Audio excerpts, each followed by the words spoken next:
In 1945, British and American pilots had rained death and destruction on Germany. Now, in 1948, they were flying again to Berlin.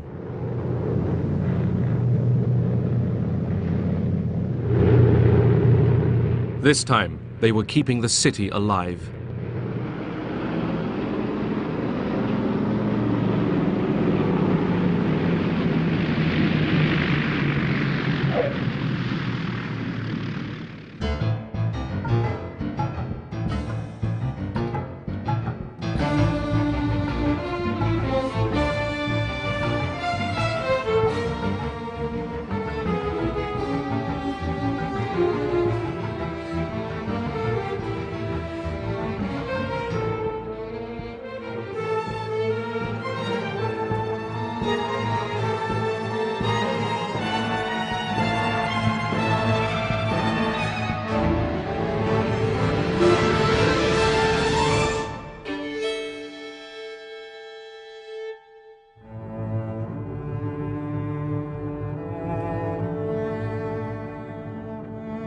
Berliners were a beaten people in 1945.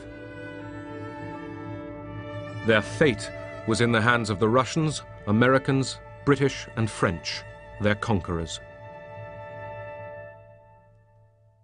Germany was divided into 4 occupation zones: Soviet, American, British and French.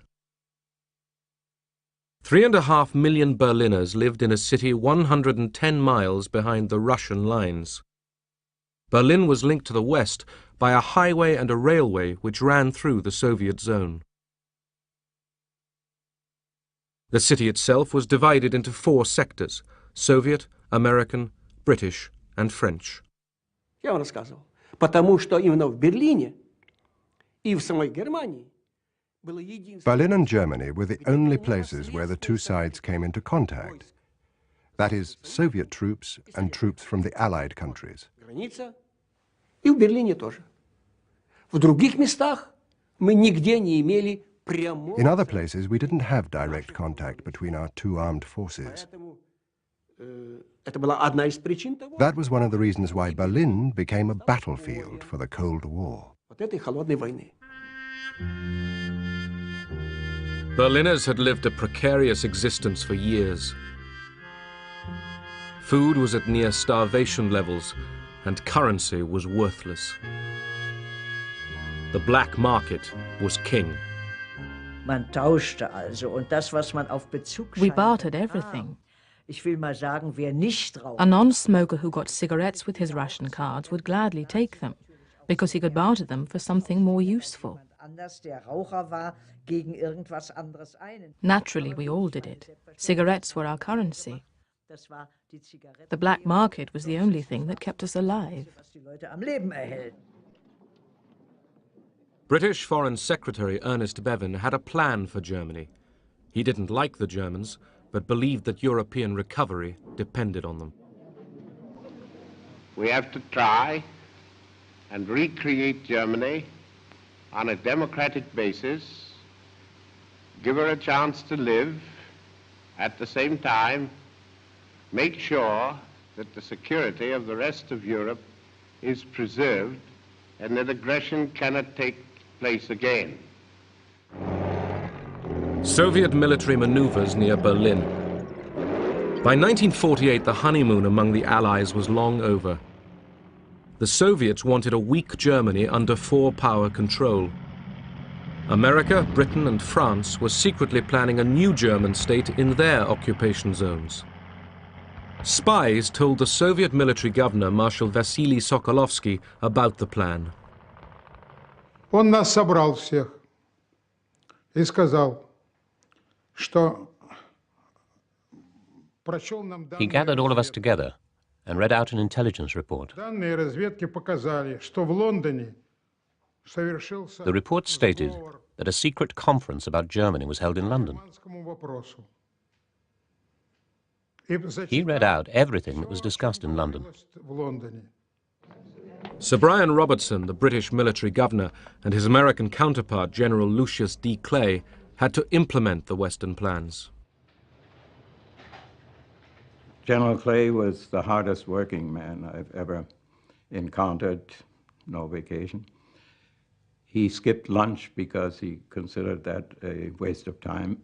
Instead, he had 20 cups of coffee and 2 packs of cigarettes a day.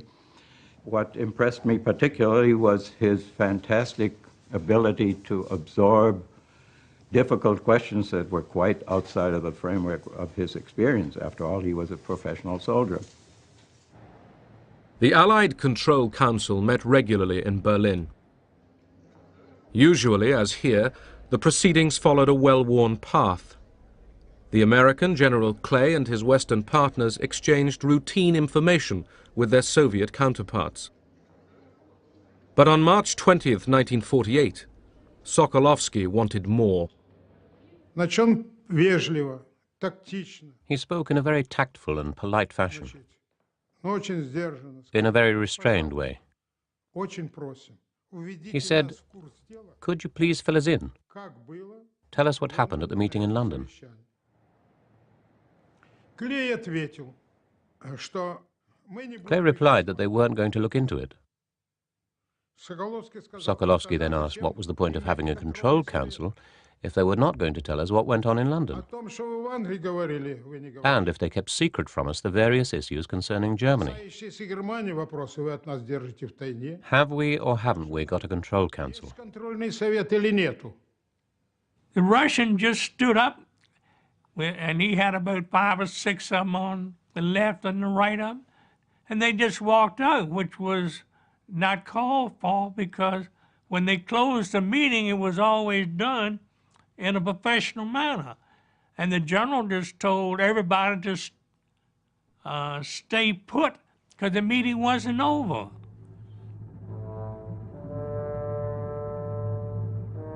The former Allies provoked each other. The West had no intention of budging from Berlin, but knew the Soviets wanted them out. They feared Stalin might risk war to achieve it.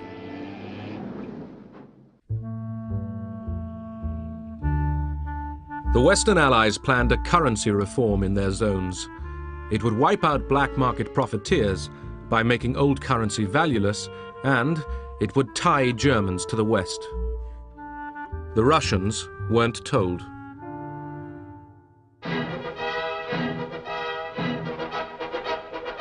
May Day 1948.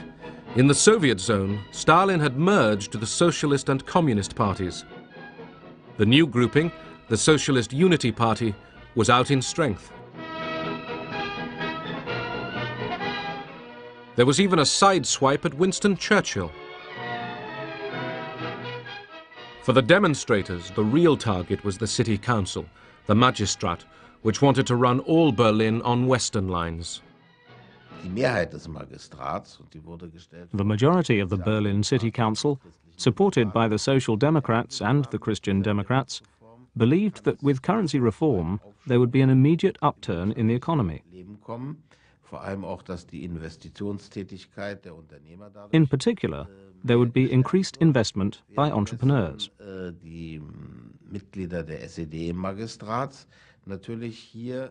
On the other hand, the Socialist Unity Party councillors saw it as a threat to the still incomplete nationalization of property which had belonged to the big companies, to war criminals, and to Nazi Party members. Generally, to all those whom the Socialist Unity Party blamed for supporting Hitler in 1933.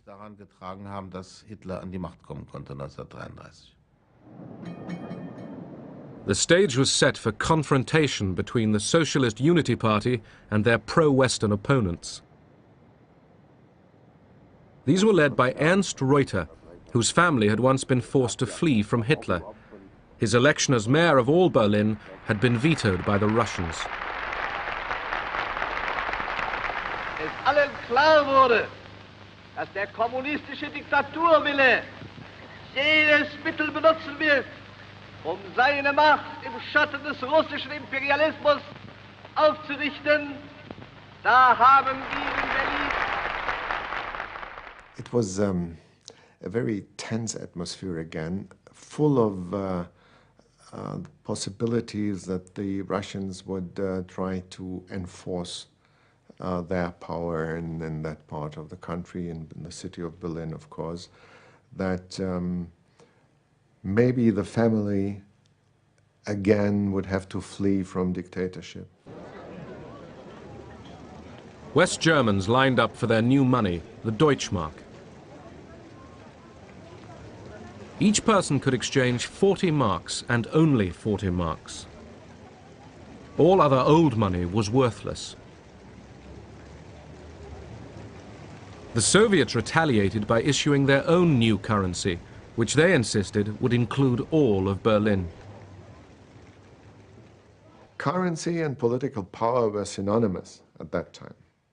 And therefore it was so important that the Western currency, the D-Mark, had to be introduced into West Berlin and not the Eastern German currency.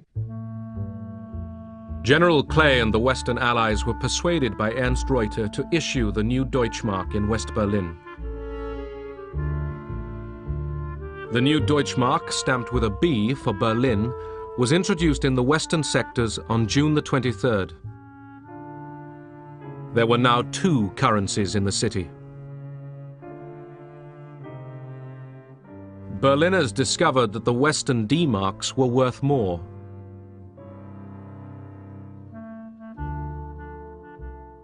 Many people from the West frequently traveled to the East and of course bought up what they could. East marks and West marks, if you can call them that, were usually 1 to 7 or 1 to 5. That is, we got 7 or 5 East German marks for 1 West mark. And as we found out later, it was a sellout, at least around Berlin. The introduction of the new Western currency in Berlin infuriated the Soviets, who debated what to do next. Sokolovsky picked up the special phone and rang Molotov. He said, "We're discussing these matters. What shall we do?" We all understood the seriousness of the situation. Molotov replied, "You're not planning to bring tanks out into the streets, are you?"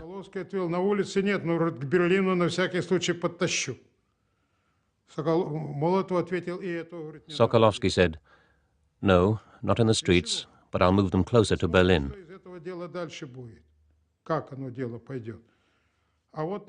"No, don't do that," Molotov said. "Let's wait a bit. If you bring in the tanks, you'll be accused of planning to seize the whole of Berlin, and they will bring out their tanks. It's better to resolve this issue by using diplomatic language."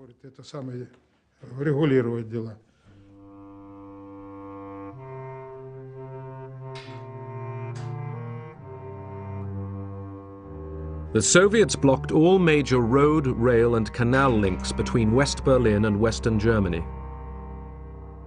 They made no concerted effort to seal every route, but delivery of the 12,000 tons of food and coal normally supplied by the West to Berlin every day was now impossible. The Soviets cut electricity supplies to factories and offices. West Berliners could do little. Their only large power station had been dismantled for reparations by the Soviets in 1945.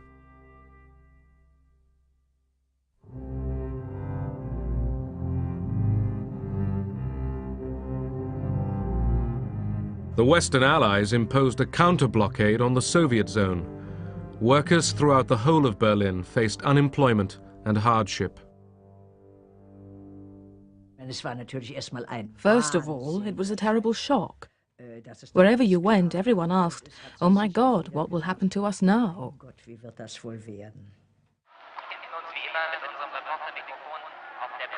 Stalin's purpose was clear: to force the Western Allies to change their policies or quit Berlin. In 1945, the Western Allies had made a written agreement with the Soviets. planes could fly along 3 air corridors 20 miles wide to 2 Berlin airfields, Tempelhof and Gatow.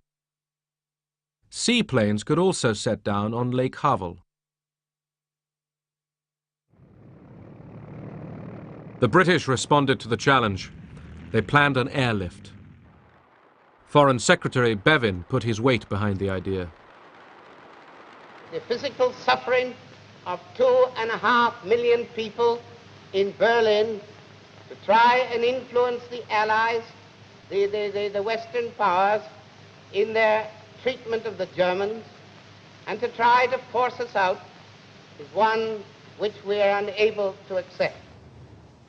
General Clay, the American commander, didn't believe an airlift would work. He had wanted to test Soviet resolve by running an armed convoy through the blockade. Reluctantly, he agreed to pursue the airlift idea with Ernst Reuter. Clay said that this would mean extreme hardship and how little we could bring in at first. And he asked Reuter point blank, do you think the Berliners will be able to take it? Reuter quietly replied, you take care of the airlift, I'll take care of the Berliners. And Clay said that was good enough. He called up General LeMay and said, General, we're going to haul coal into Berlin. Coal? General LeMay said. He said, yeah, we're going to keep this city alive. The Berlin airlift began at the end of June. The Americans called it Operation Victuals. The British, Plane Fare. The airlift had to deliver 2,000 tons of supplies a day. Without it, West Berliners couldn't survive. They had coal for only 45 days and food for only 36.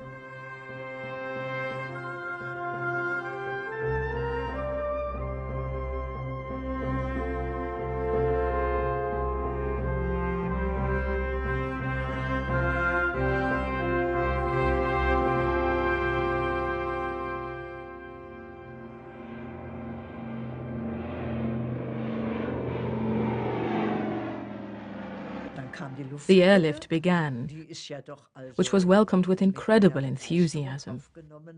People had such confidence in it. It was really remarkable.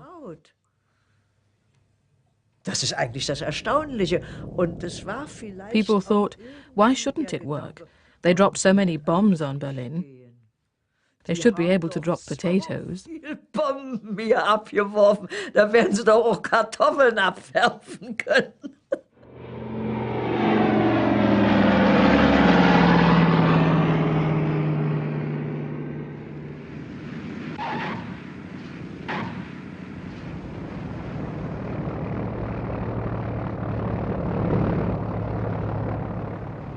Thousands of Berliners found jobs and one hot meal a day working for the airlift. We were divided into work gangs, supervised by an American overseer. Each gang was ordered one by one to the planes as they came in. Go to the next plane, hieß es dann. Each of the larger planes carried 9 tons. We could unload each plane in roughly 7 minutes. That was 9 short tons of coal.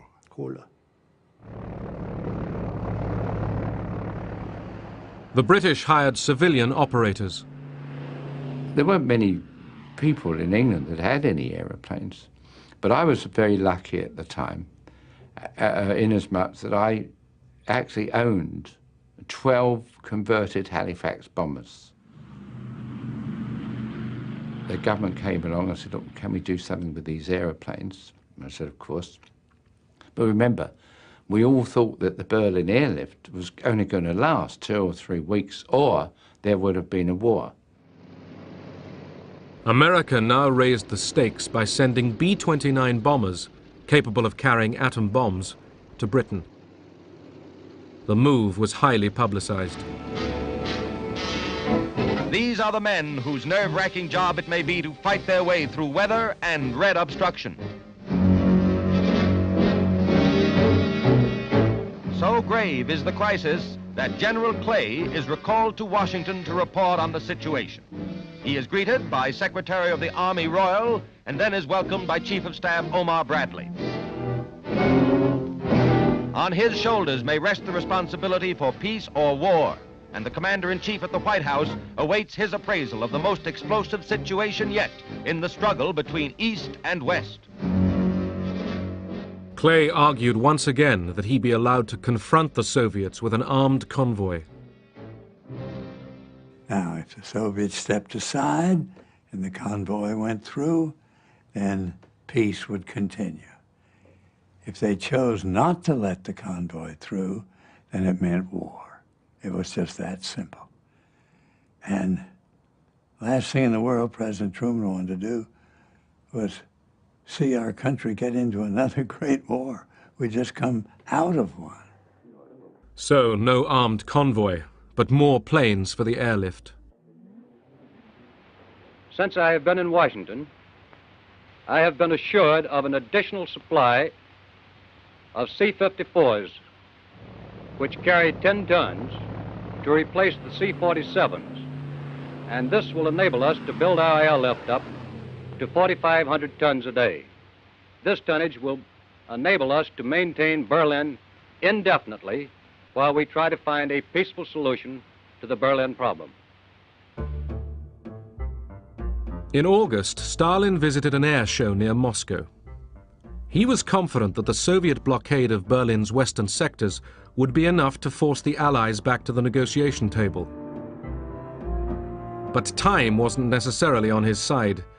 The West's counter-blockade of coal, steel, and machine tools was beginning to bite.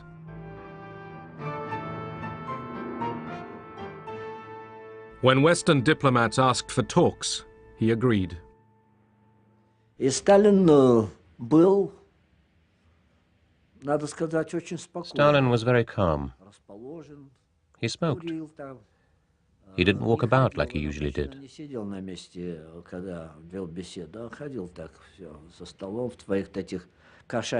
Normally, he would pace around like a cat in his soft boots. But this time, he stayed seated. He had no notes next to him.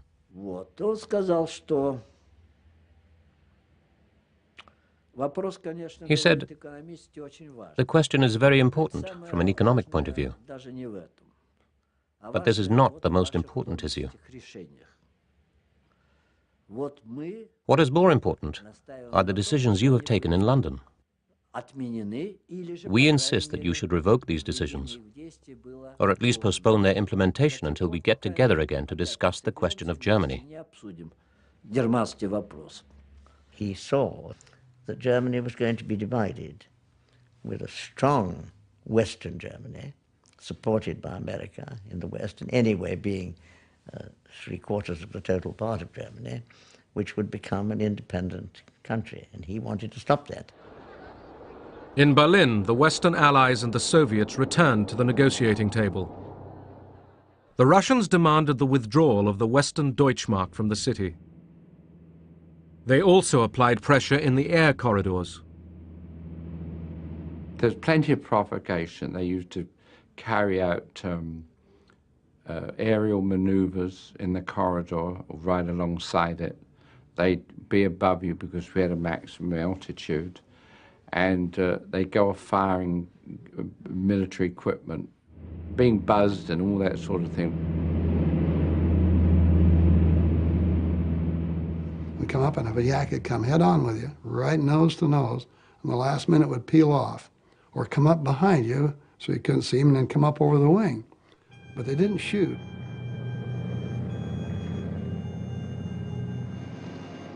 Bad weather caused delays and accidents. The airlift was not delivering enough food, and virtually no coal had been stockpiled for the harsh winter to come.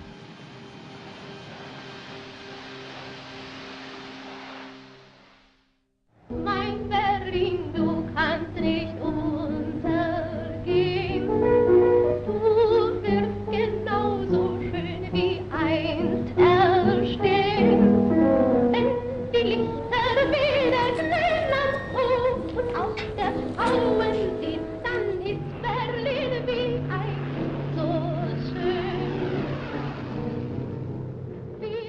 Berliners knew they were living on the edge. Electricity came on for only 4 hours a day.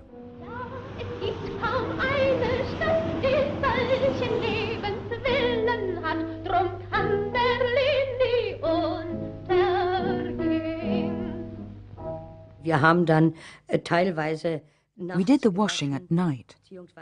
Because I had a small baby, I had to boil the nappies and do the cooking.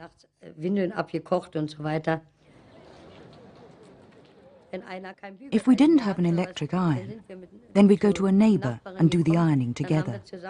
It's always the same in bad times. People stick together through thick and thin. The Soviet blockade didn't prevent West Berliners from moving about freely within the city. The eastern sector behind the Brandenburg Gate could be very enticing. I often went across into East Berlin. If you wanted to go out, you had to go into the eastern sector. There were dance halls, there was music, there was electric lighting. The rooms were heated and normal peacetime conditions prevailed.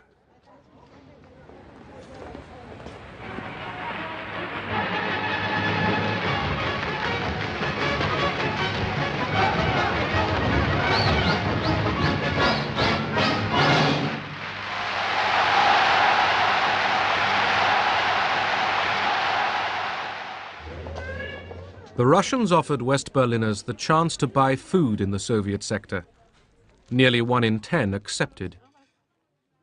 The Soviets didn't impose a complete blockade, but West Berliners who went to East Berlin were harassed.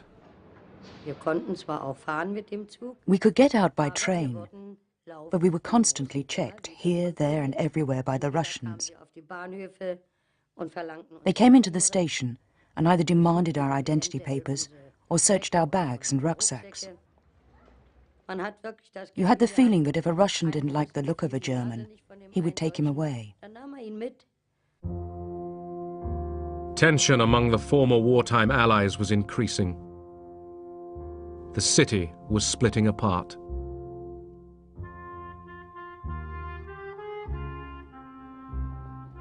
On September the 6th, communist-led activists converged on a full meeting of the city council in East Berlin. They were looking for trouble. These were not spontaneous outbursts from the people. They were, on the contrary, demonstrations, which party members and sympathizers had been ordered to attend. Their aim was to break up the old city council.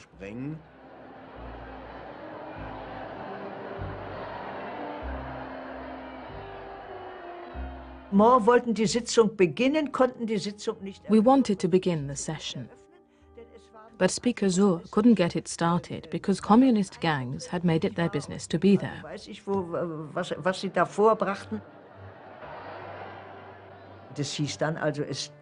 Word got around. We couldn't work there. Some people had already been beaten up, so we had to leave. Councillors driven out of the city hall met in the safety of West Berlin. With them was Ernst Reuter, who now appealed to all Berliners to gather at the Reichstag to protest. RIAS, radio in the American sector, spread the news. Because of the lack of electrical power, we had loudspeaker wagons going through the streets giving the news several times a day. They had a fine actor make a tape. Berliner und Berlinerinnen, Ihre Stadt ist in Gefahr, your city is in danger. The people came. Hundreds of thousands of them came.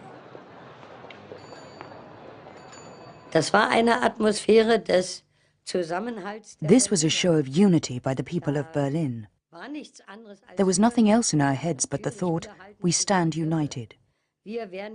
We are against the Russians and we support the Western Allies. Nearly 300,000 Berliners, many from the east, assembled at the Reichstag. In the view of the Berlin politicians, there was a possibility that the Western Allies might be ready to come to a to a compromise with the Russians, which would be a detrimental compromise for Germany. They rallied that meeting to demonstrate that the population of Berlin was decided to stand for their freedom and for democracy.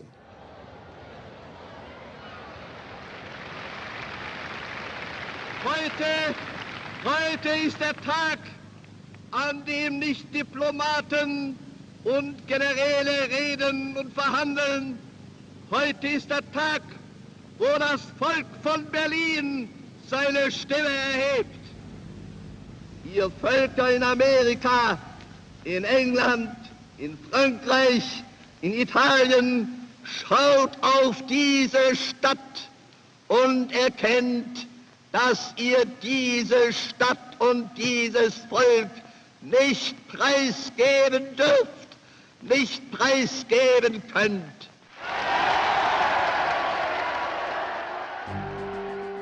When the rally was over, the Soviet flag on the Brandenburg Gate was torn down.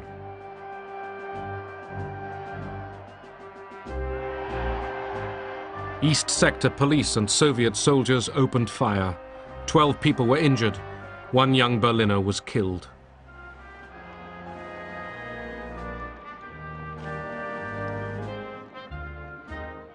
And the day was not yet over. A delegation went to the Allied Control Council, where they feared a deal with Stalin to withdraw the Western D-Mark from Berlin was being hatched. The Allies got the message. The D-Mark stayed. Rhine-Main field was busier than ever this week as airlift traffic was suddenly bolstered by fresh squadrons. Here a group of valiant young pilots talk over the day's operations. Mensch, bei dem Wetter willst du starten? Na klar, die Italiener warten auf mir. The blockade and the airlift went on. We flew everything. I mean, medical supplies, newsprint, but the coal was the biggest thing, and it was the biggest problem, too. The coal dust would seep in the floors and the control cables, make it difficult to control the airplane. So we flew with our escape hatches out in the back to suck out the dust. Big Easy 6-4, I have you in contact over the Tempelhof range. If you'll pick up a heading now to get you over the planter beacon, coming down very nicely. Now you're starting to go a little bit above your glide path. Every 45 seconds, airplanes from the west came over Kleinmachnow, over the High Party Academy, in order to land in Tempelhof. 268 degrees. You are now 1.5 miles from touchdown. You're approaching the trees and buildings. You're now on course, and you're now on your glide path. Very nice. We were sitting around, the teachers of the history department and of others. I said, the Americans understand historical materialism better than we. And so we're looking at historical materialism better than we. Yeah, they understand that you have to have a basis of food and help before you can begin party education. The Americans understand historical materialism.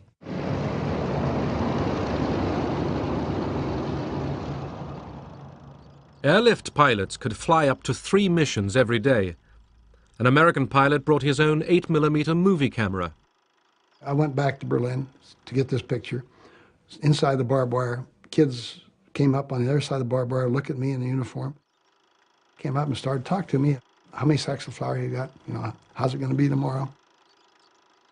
They got off the subject of flour very quickly, on the subject of freedom.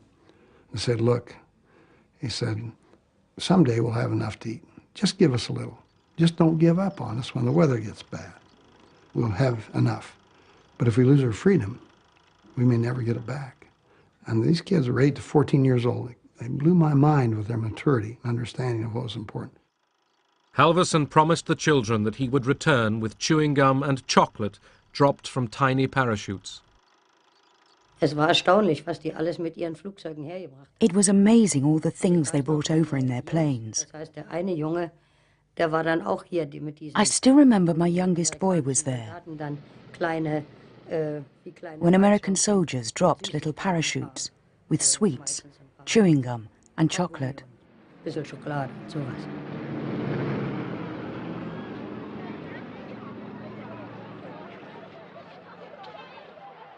Word of Halverson, the candy bomber, spread quickly. He was summoned to see his commanding officer. He really chewed me out. And then he reached into the counter, pulled out a newspaper, and there on the front page was an airplane with parachutes coming out of it. He says, "You almost hit a German newspaper man in the head with a candy bar in Berlin yesterday." And he's got this story all over the world. He said the general read it and called me to find out what was going on. I didn't know anything about it. "I'll never get promoted. Why didn't you tell me?" I said, "I didn't think you'd approve it, sir." He says, "You're right, but the general thinks it's a good idea. Keep doing it." For both East and West, radio was an important weapon in the propaganda war.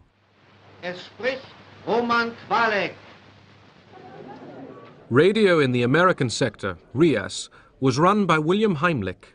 I introduced American broadcasting techniques on the theory that if the audience isn't there, you can't convince them of anything. So my number one priority was get people to listen. How do you get people to listen? You give them good, entertaining programs, solid news that they could depend upon.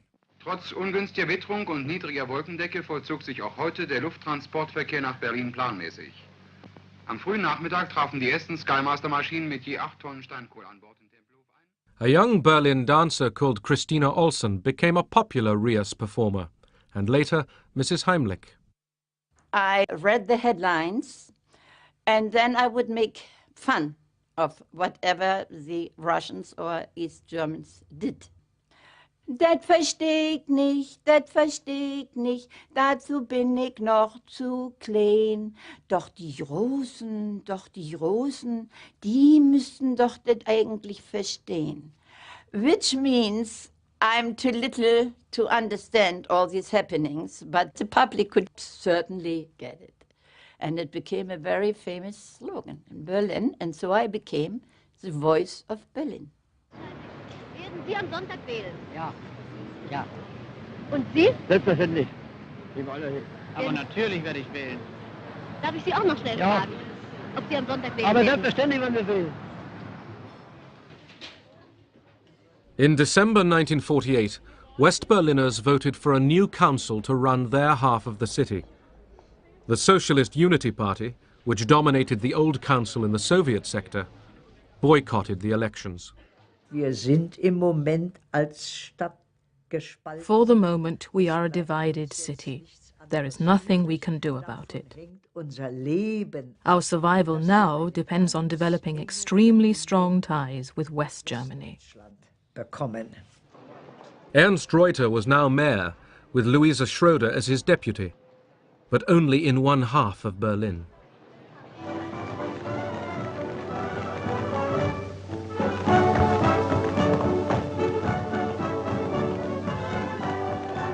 For the American garrison in Berlin and for General Clay, Christmas entertainment was provided by Bob Hope and by the great Tin Pan Alley composer Irving Berlin. You know, you've got the name wrong. It's Irving Jones. Irving Jones? Yes, I changed it. Anything over here named Berlin, they cut up into sectors.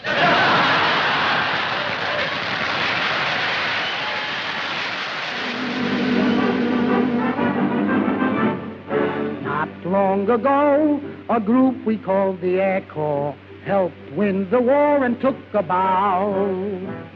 Not long ago, we cheered the fighting Air Corps. Let's see what's happened to them now. Operation Vittles, there's Lindsay on the way. And rolling wheat and hay, and everything's okay. Operation Vittles, as in the eye we go. We won't forget to blow against the world. Operation Vittles, the American code name for the airlift, was working at last, thanks to an unusually mild winter. On Easter Sunday 1949, a record 13,000 tons was airlifted in 24 hours. The gamble had worked. Berlin could be supplied indefinitely by air. We lived at Karlshorst. and could hear the noise of the aeroplanes, which delivered everything, including chocolate and Christmas presents.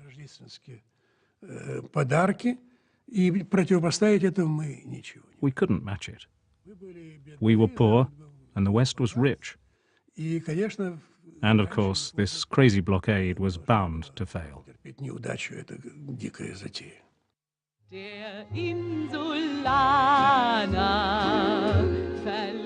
The Soviets had failed to drive the British, Americans and French out of Berlin. The Allied counter-blockade was hurting the Soviet zone. On May 12, 1949, Stalin called it quits. As midnight nears, tension mounts at the British frontier control post. Familiar with the old Russian habit of changing their minds when it suits them, seasoned campaigners could not quite grasp this new mood of cooperation. As on the stroke of 12, the barrier goes up and a British jeep leads the race into Berlin.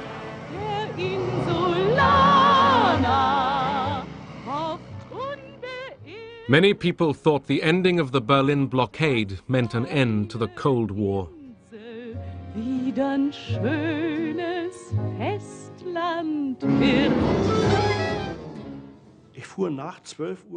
I returned home after midnight, having taken the S-Bahn from Ostkreuz to Neukölln. When we crossed the boundary between the two sectors, everything was bathed in light. It was like a dream. Freude. Weiter nichts. Sheer joy. Nothing else. We had done it. It does work with the West. Und es geht doch mit dem Westen. That was so very important. The West has won. Der Westen hat gesiegt.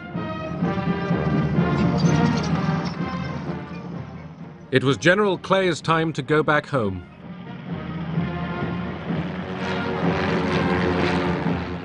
After a goodbye parade, he paid a final visit to Berlin.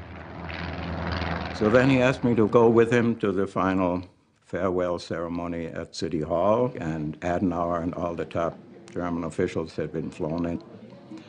That was a very impressive farewell ceremony, and as so often, nobody had thought of providing a separate microphone for the interpreter. This happened to me time and again, which meant I had to lean over practically cheek to General Clay to speak into the microphone.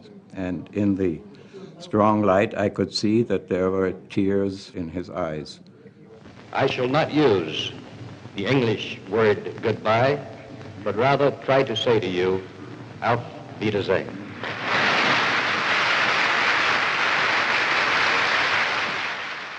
The day General Clay said auf Wiedersehen, the head of the future West German Republic, Konrad Adenauer, addressed Berliners.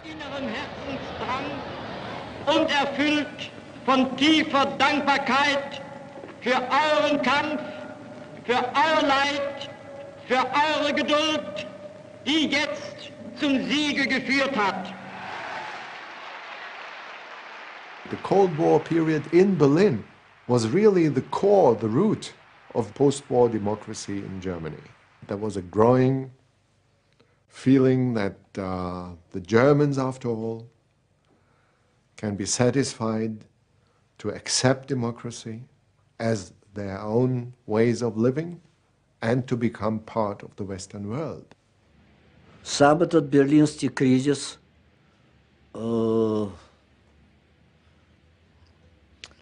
привел, конечно... The Berlin crisis, on reflection, resulted in a division of Europe. The government in West Germany was created, and 2 weeks later, on our side, the German Democratic Republic was born. That division went right across Germany. In April 1949, British Foreign Secretary Bevin's dream of a strategic alliance between Western Europe and North America came true with the signing of the North Atlantic Treaty. The overall success of the Berlin Airlift was, first of all, it persuaded a lot of very frightened people throughout Europe that they had to come into the Atlantic Alliance, which provided the security for the general feeling that we are safe in spite of these very much larger Russian forces which were next door.